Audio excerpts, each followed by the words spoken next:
This film contains very disturbing images, says Jon Snow, in the dramatic opening of Channel 4's Sri Lanka's Killing Fields. Yes, we agree, disturbing indeed. Doctored footage and deliberate lies are presented as authentic. Numbers are pulled from thin air and presented as fact. Sources are not mentioned, faces hidden, voices distorted. Just like the truth, unmentioned, hidden, distorted. The very title itself represents an outlandish and cynical attempt to evoke memories of the Khmer Rouge. Channel 4 does not claim ownership of any footage, facts or figures, faces or name. Yet to an uninformed audience, Channel 4, Sri Lanka's Killing Fields, could appear to be a great story. It is said that the trust of the innocent is the liar's most useful tool. Thus, the Channel 4 production begs review. It was a harrowing attack against a group of Sri Lankan government ministers, all caught on tape. Government and hospital officials say at least 14 people were killed in the suicide bombing.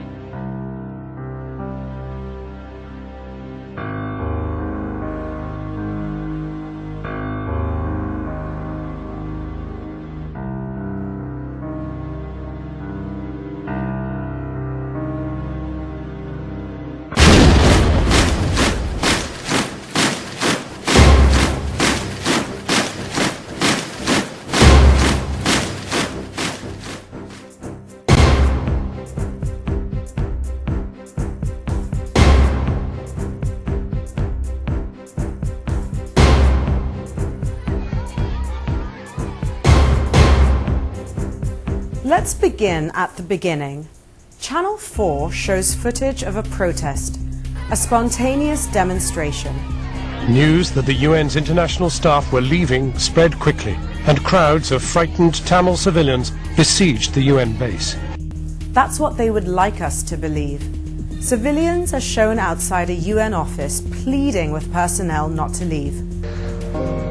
Have compassion, stay and watch. Let's shed some light on this. Was it all spontaneous though? ஒவ்வொரு தொழிலுக்கும் ஒரு சங்கம் இருக்குது. அதுபடியே எங்களை சங்கத்தால் நாங்கள் வெளியே கடை திறக்க வரும்போது எங்களை சங்கத்தில் சொல்லப்பட்டது எல்லாரும் எங்களை சந்திக்குவாங்க. நாங்கள் ஒரு யூஎன் நிறுவனம் வெளியேறுது. அவையே நாங்கள் அங்கிருந்து போகாமல் தடுத்து நிறுத்தணும் என்று சொல்லி அதான் நாங்கள் அன்றைக்கு நாங்கள் போனோம். சங்கம் சகல சங்கம் இயக்கத்தோட தான் இங்கே நடத்தப்படுது. எல்லாம் இயக்கம் எந்த ஒரு நாங்கள் ஒரு ஊர்வலம் நடத்துகிற என்ன இருந்தாலும் அவங்க செய்யலாது. சகல இதுக்கும் அவங்க நாட்டுப்பாட்டுக்கெல்லாம் இங்கே இருந்தது. அவங்கள என்ன சொல்கிறாங்களோ அவங்க பூட்டண்டா பூட்டணும், துறண்டா திறக்கணும். அவங்களோட சொல்லுக்கு நாங்கள் கட்டுப்படாட்டி நாங்கள் தொழில் நடத்தல. மறுநாள் கடை பூட்டப்படும். நாங்கள் கூட்டத்தில் கலந்து கொள்ளாட்டி நாங்கள் அந்த குற்றப்பணம் செலுத்தித்தான் மீண்டும் தொழில் ஆரம்பிக்கும். எல்லா சங்கமும் விடுதலை புலிகள் கட்டுப்பாட்டுக்காக இருந்தது. இன்னைக்கு எங்க சங்கம் முழுக்க விடுதலை புலிகள் கட்டுப்பாட்டுக்காக இருந்தது. எந்த எங்களோட வெண்மை சங்கத்தோட ஒப்படைக்க கிளஞ்சி மாவட்டத்தில் 16 சங்கங்கள் இருந்தன. இந்த 16 சங்கங்களும் ஒன்றிணைத்து அவர்கள் சொல்லுவார்கள். நாங்கள் அப்போ கிளர்ச்சி மாவட்ட பொறுப்பாளர் கலைமானவர்கள் சொல்லி வீரச்சாவட அவர் தான் கிளர்ச்சி மாவட்ட அரசியல் பொறுப்பாளர்.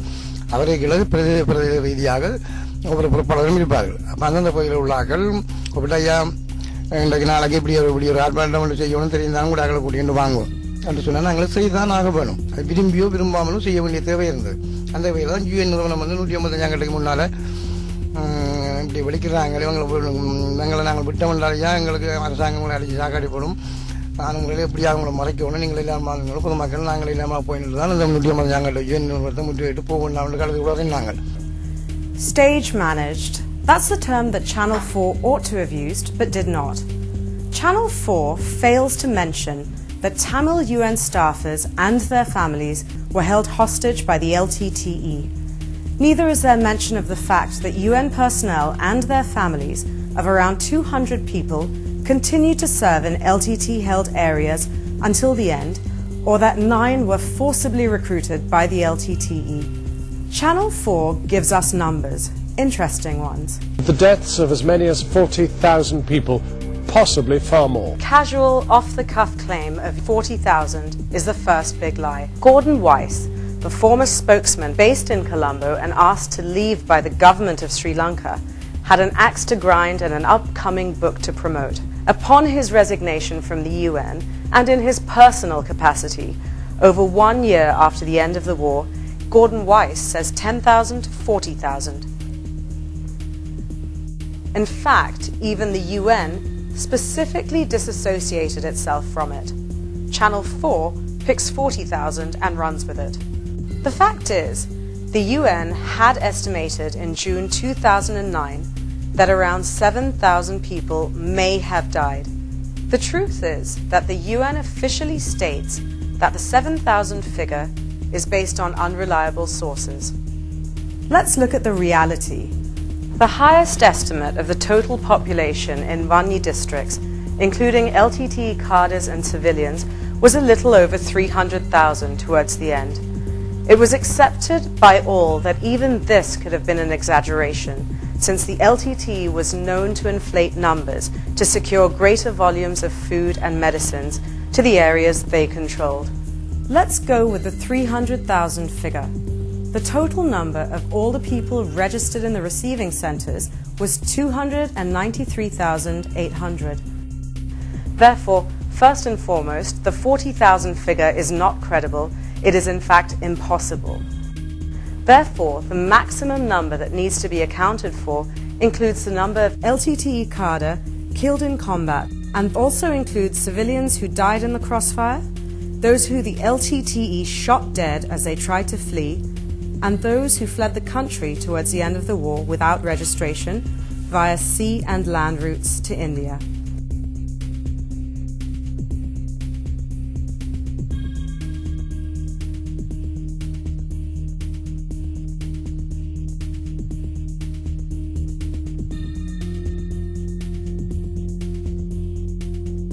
It has to be mentioned that during the humanitarian operation in the Vanni, 4,679 security force personnel were killed in action and over 26,417 wounded and maimed. The fact is that all estimates of deaths during this period were purely based on figures reported by the LTTE Voice of Tigers and by government doctors still based in the Vanni and held hostage. They're now free to talk. Let's listen. The media people always, they like to contact doctors in the hospitals, and at the same time LTT also threatened to doctors to give the information outside. So sometimes they are coming with a list of numbers, casualty numbers and death numbers. So they asked to give the details. Not only me, myself and Dr. Varadarajan and Sanmaraja, all three were requested during that time. We were in the LTT control area. When the LTT told like that, we have to tell, we have to do. அந்த சிலது சொல்லாவிட்டாலும் அந்த புலியலங்குரல் ரேடியோக்கள் நாங்கள் கூறியிருக்கிறோம் என்றும் சும்மா சொல்லி இருந்துட்டு எங்கள்கிட்ட வந்து பேட்டியும் எடுப்பார்கள். ஒன்றும் சில நேரம் கொடுக்காவிட்டாலும் சில நேரங்களில் வந்து இப்படி இவர் கூறினார் என்றும் சொல்லிவிடுவார். It was not only about distorting figures. The lie had to be dressed up. Channel 4 dressed it up with a cast of characters. Vani Kumar was a young English Tamil woman who had left London to spend 6 months with relatives in Sri Lanka. Vani Kumar was a full-time and active member of a terrorist organization. She in fact arrived in Sri Lanka on the 28th of February 2008.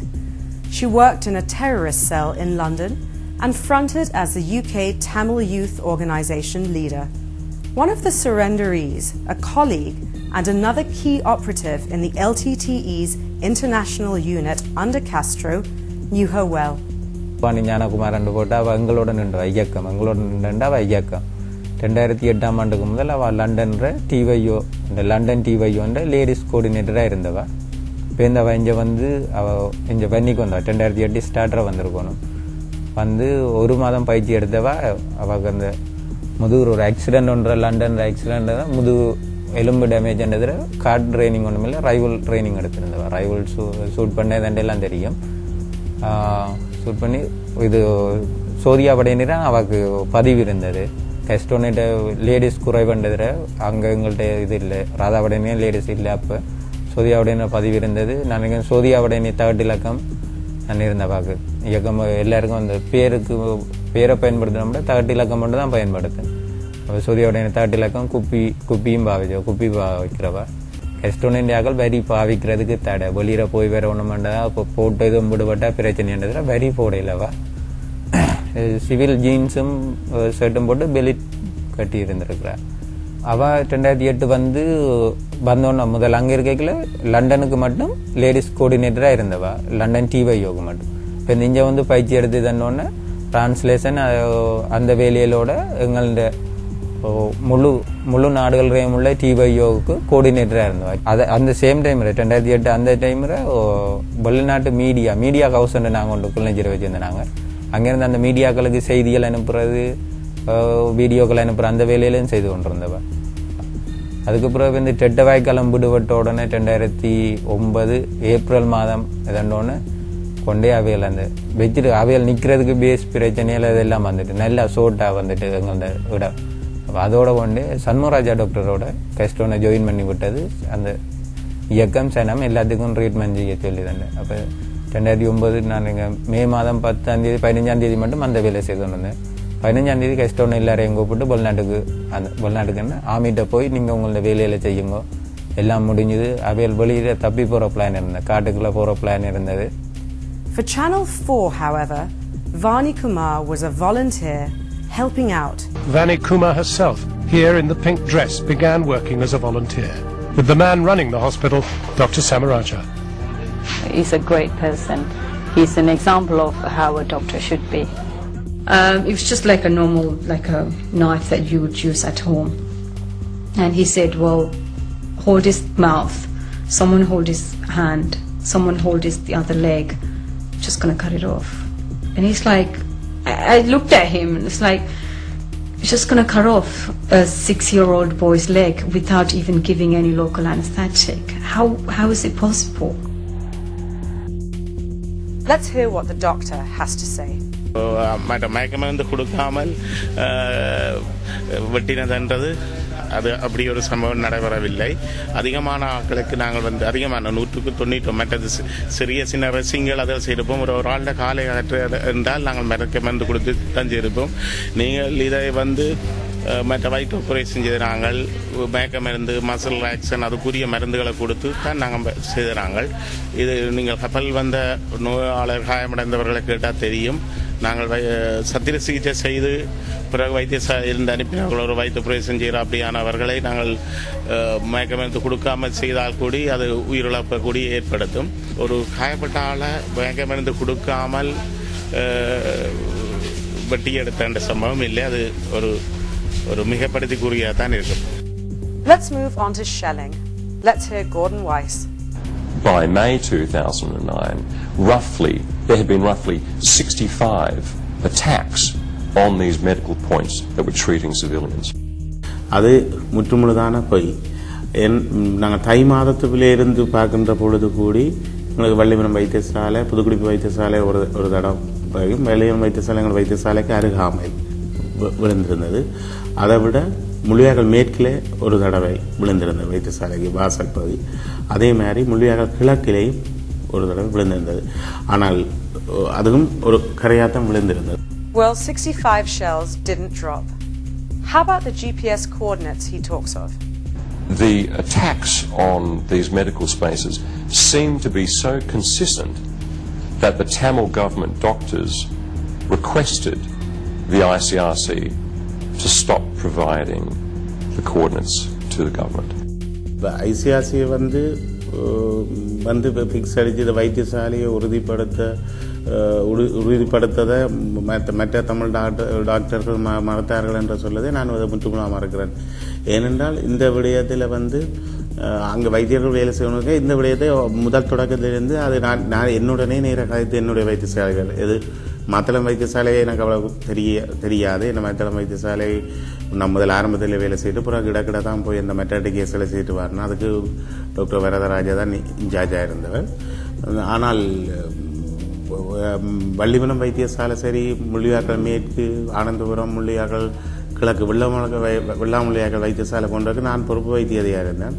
அது தொடர்ச்சியாக திரைபுரம் போன்ற பகுதிகளில் தொடர்ச்சியாக அந்த இடங்களில் ஒவ்வொரு வைத்தியசாலையிலும் ICRC fix அடித்தா இதை பற்றி எந்தவித வைத்தியர்களும் என்ன அப்படி செய்ய வேண்டாம் என்று முரண்படவில்லை.